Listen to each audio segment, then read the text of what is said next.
Item ಯಾವುದೇ ಇರಲಿ try ಮಾಡಿ ಆಚಿ ಚಿಕನ್ ಮಸಾಲಾ. ಮಹಾರಾಷ್ಟ್ರದ ಘಟ್ಟ ಪ್ರದೇಶದಲ್ಲಿ ಮಳೆ ಆರ್ಭಟ ಮುಂದುವರೆದಿದೆ. ದೂದ್ ಗಂಗಾ ನದಿಗೆ ಹರಿದು ಬರ್ತಾ ಇದೆ ಅಪಾರ ಪ್ರಮಾಣದ ನೀರು.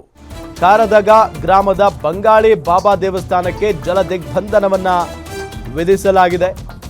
ಬೆಳಗಾವಿ ಜಿಲ್ಲೆಯ ನಿಪ್ಪಾಣಿ ತಾಲೂಕಿನಲ್ಲಿರುವಂತಹ ಕಾರದಗ ಗ್ರಾಮ ದೇಗುಲ ಜಲಾವೃತ ಹಿನ್ನೆಲೆ ಪೂಜಾ ಕೈಂಕರ್ಯ ಸ್ಥಗಿತಗೊಂಡಿರುವುದು. ಉಕ್ಕಿ ಹರಿತಾ ಇರುವ ನದಿಯಲ್ಲೇ ದೇವಸ್ಥಾನಕ್ಕೆ ಭೇಟಿ ನೀಡುತ್ತಾ ಇದ್ದಾರೆ ಭಕ್ತರು. ನದಿಗೆ ಇಳಿಯದಂತೆ ಜಿಲ್ಲಾಡಳಿತ ಸೂಚನೆ ಕೊಟ್ಟಿದ್ರೂ ಕೂಡ ಜನ ತಲೆ ಕೆಡಿಸಿಕೊಳ್ತಾ ಇಲ್ಲ. ಅಲ್ಲೊಂದೆರಡು ಸಾವಾಗಬೇಕು, ಆಗ ತಲೆ ಕೆಡಿಸ್ಕೊಳ್ತಾರೆ. ಅಲ್ಲಿವರೆಗೂ ಕೂಡ ಜಿಲ್ಲಾಡಳಿತದ ಮಾತಿಗೆ ಇವರು ಬೆಲೆ ಕೊಡಲ್ಲ. ದೂದ್ ಗಂಗಾ ನದಿ ತಟದಲ್ಲೇ ಬಟ್ಟೆ ಮತ್ತು ಬೈಕ್ ತೊಳಿತಾ ಇದ್ದಾರೆ ಸ್ಥಳೀಯರು.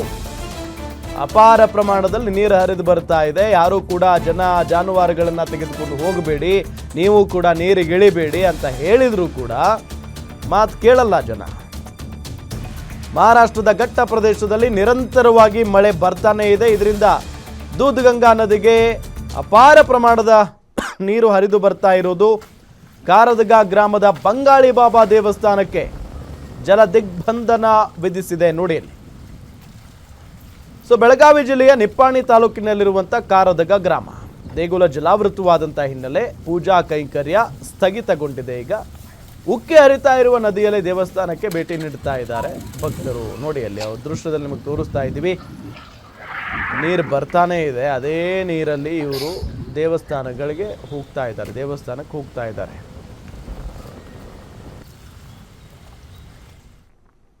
ಇದೇ ವಿಚಾರಕ್ಕೆ ಸಂಬಂಧಪಟ್ಟಂತೆ ಡೀಟೇಲ್ಸ್ ಕೊಡ್ತಾರೆ ನಮ್ಮ ಚಿಕ್ಕೋಡಿ ರಿಪೋರ್ಟರ್ ದುರ್ದುಂಡಯ್ಯ ಸಂಪರ್ಕದಲ್ಲಿದ್ದಾರೆ. ದುರ್ದುಂಡಯ್ಯ, ಅಷ್ಟೊಂದು ಪ್ರಮಾಣದಲ್ಲಿ ನೀರು ಬರ್ತಾ ಇದೆ, ಜಿಲ್ಲಾಡಳಿತ ಸೂಚನೆ ಕೊಟ್ಟಿದೆ, ಆದರೂ ಕೂಡ ಈ ಜನ ಮಾತು ಕೇಳ್ತಾ ಇಲ್ವಲ್ಲ? ಡೀಟೇಲ್ಸ್ ಕೊಡ್ತಾ ಹೋಗೋದಾದ್ರೆ. ಹೌದು ರಾಮ್, ಏನಂತಂದ್ರೆ ಮಹಾರಾಷ್ಟ್ರ ಘಟ್ಟದ ಪ್ರದೇಶದಲ್ಲಿ ಮಳೆ ಕೂಡ ಇವತ್ತು ಮುಂದುವರೆದಿರುವಂತದ್ದು. ಇದರಿಂದ ಏನಂತಂದ್ರೆ ದೂದ್ ಗಂಗಾ ನದಿಗೆ ಅಪಾರ ಪ್ರಮಾಣದಲ್ಲಿ ನೀರು ಕೂಡ ಬರ್ತಾ ಇದೆ. ಇದ್ರ ಜೊತೆಗೆ ಏನಂತಂದ್ರೆ ಕಾರದಗ ಗ್ರಾಮ ಬಳಿ ಇರ್ತಕ್ಕಂಥ ಅಂದ್ರೆ ನಿಪ್ಪಾಣಿ ತಾಲೂಕಿನ ಕಾರದಗ ಗ್ರಾಮ ಬಳಿ ಇರ್ತಕ್ಕಂಥ ಅಂದ್ರೆ ಬಾಬಾ ದೇವಸ್ಥಾನಕ್ಕೆ ಈಗ ಸದ್ಯ ಏನಾದ್ರೆ ಜಲ ದಿಗ್ಬಂಧನ ಕೂಡ ಆಗಿರುವಂತದ್ದು. ಆದ್ರೆ ಏನಂತಂದ್ರೆ ಇಲ್ಲಿ ಕೆಲವೊಂದಿಷ್ಟು ಜನ ಕೂಡ ಒಂದು ನೀರಿಗಿಳಿದು ಅದ್ರ ಜೊತೆಗೆ ಏನಂತಂದ್ರೆ ದೇವಸ್ಥಾನಕ್ಕೆ ಹೋಗೋದು, ಆಮೇಲೆ ಬಟ್ಟೆ ವಾಶ್ ಮಾಡುವಂತದ್ದು ಈಗಾಗಲೇ ಜಿಲ್ಲಾಡಳಿತ ಕೂಡ ಒಂದು ಎಚ್ಚರಿಕೆಯನ್ನು ಕೊಟ್ಟಿದೆ. ಯಾಕಂತಂದ್ರೆ ಯಾರು ಕೂಡ ಅಂದ್ರೆ ನದಿಗಳು ಕೂಡ ಅಪಾಯ ಮಟ್ಟದಲ್ಲಿ ಹರಿತಾ ಇರೋದ್ರಿಂದ ಯಾರು ಕೂಡ ನದಿಗಳಿಗೆ ಇಳಿಯಬಾರದು. ಯಾಕಂದ್ರೆ ಅಲ್ಲಿ ಇರ್ತಕ್ಕಂಥ ನೀರಿನ ಸೆಳೆತಕ್ಕೆ ಏನಾದ್ರೂ ಅಪಾಯ ಆಗಬಹುದು, ಯಾರು ನೀರಿಗೆ ಇಳಿಬಾರ್ದು ಅಂತೇಳಿ ಜಿಲ್ಲಾಡಳಿತ ಎಚ್ಚರಿಕೆ ಕೊಟ್ಟರು ಕೂಡ ಏನಂತಂದ್ರೆ ಕೆಲವೊಂದಿಷ್ಟು ಜನ ನೀರಿಗಿಳಿದು ಬಟ್ಟೆ ವಾಶಿ ಮಾಡೋದು, ಜೊತೆಗೆ ದನಕರುಗಳು ಬಿಡೋದು ಇಂಥ ಒಂದು ಕೆಲಸ ಆ ಭಾಗದಲ್ಲಿ ಆಗ್ತಾ ಇರುವಂತದ್ದು. ಇದಕ್ಕೆ ಏನಂತಂದ್ರೆ ಆ ಭಾಗದ ಪೊಲೀಸರು ಕೂಡ ಈಗಾಗಲೇ ಏನಂತಂದ್ರೆ ಒಂದು ಎಚ್ಚರಿಕೆಯನ್ನು ಕೊಟ್ಟು ಅಲ್ಲಿ ನಿಯೋಜನೆ ಆಗಿದ್ದಾರೆ. ಆದ್ರೆ ಅವರು ಕೂಡ ಏನಂದ್ರೆ ಇನ್ನಷ್ಟು ಸ್ಟ್ರಿಕ್ಟ್ ಆಗಿ ಯಾವುದೇ ಜನರನ್ನು ಆ ನದಿ ಪಾತ್ರಕ್ಕೆ ಬೆಳೆದಂತೆ ಒಂದು ಕಟ್ಟುನಿಟ್ಟಿನ ಒಂದು ಎಚ್ಚರಿಕೆಯನ್ನು ಕೊಡಬೇಕಾಗಿ ಆ ಭಾಗದ ಪೊಲೀಸರು ಕೂಡ ಮಾಡಬೇಕಾಗಿರುವಂತದ್ದು. ಇದ್ರ ಜೊತೆಗೆ ಏನಂತಂದ್ರೆ ಈಗಾಗಲೇ ಕೃಷ್ಣಾ ನದಿಗೆ ಸುಮಾರು 1 ಲಕ್ಷಕ್ಕೂ ಅಧಿಕ ನೀರು 1 ಲಕ್ಷಕ್ಕೂ ಅಧಿಕ ಕ್ಯೂಸೆಕ್ ನೀರು ಈ ಕೃಷ್ಣಾ ನದಿಗೆ ಬರುವಂತದ್ದು.